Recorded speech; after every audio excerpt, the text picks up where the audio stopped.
قیامت کا ایک دن 50,000 سال کے برابر ہوگا۔ انتظار کرتے کرتے وہ پریشان ہو جائیں گے اور پناہ مانگیں گے کہ کب سوال و جواب شروع ہوگا۔ ایک لمبے انتظار کے بعد اللہ کا حکم جاری ہوگا۔ اللہ اپنے فرشتوں پر حکم ظاہر کرنا شروع کر دے گا۔ 70,000 فرشتے جہنم کو لے کر آ رہے ہوں گے۔ یہ منظر اتنا بھیانک ہوگا کہ سب کے سب چیخیں نکل جائیں گی۔ تمام آدمزاد کے ہاتھ میں ایک کتاب دی جائے گی جس میں ان کی نیکی اور برائی لکھی ہوگی۔ اس کے بعد سوال و جواب کا سلسلہ شروع ہو جائے گا۔ انسان اگر جھوٹ بولنے کی کوشش کرے تو اس کی زبان بند کر دی جائے گی۔ انسان کے ہاتھ، پیر، آنکھ سب گواہی دیں گے۔ ہر وہ چیز جو انہوں نے پوری زندگی کی ہے سب سے پردہ ہٹ جائے گا۔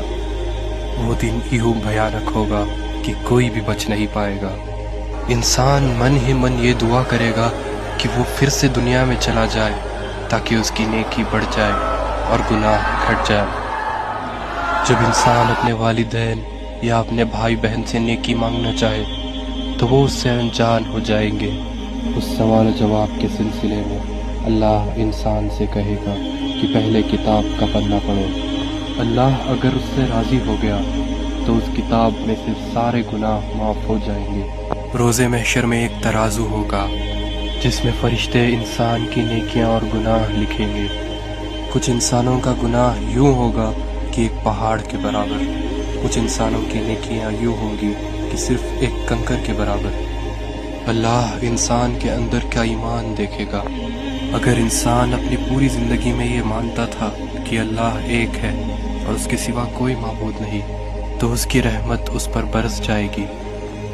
ان سب کے بعد انسان کو کل صراط کا راستہ پار کرنا ہوگا۔ یہ راستہ تلوار سے بھی تیز اور بال سے بھی باریک ہوگا۔ جس کے اخلاق اچھے ہو اور ایمان تیز ہو ان کے لیے یہ راستہ آسان ہوگا، اور جس کا ایمان کمزور تھا وہ سیدھا جہنم میں جائے گا۔ کل صراط پار کرنے کے بعد اللہ کا حکم ہوگا کہ لوگوں میری جنت میں داخل ہو جاؤ، ایک خوبصورت جنت جہاں پر دودھ کی ندیاں بہہ رہی ہے۔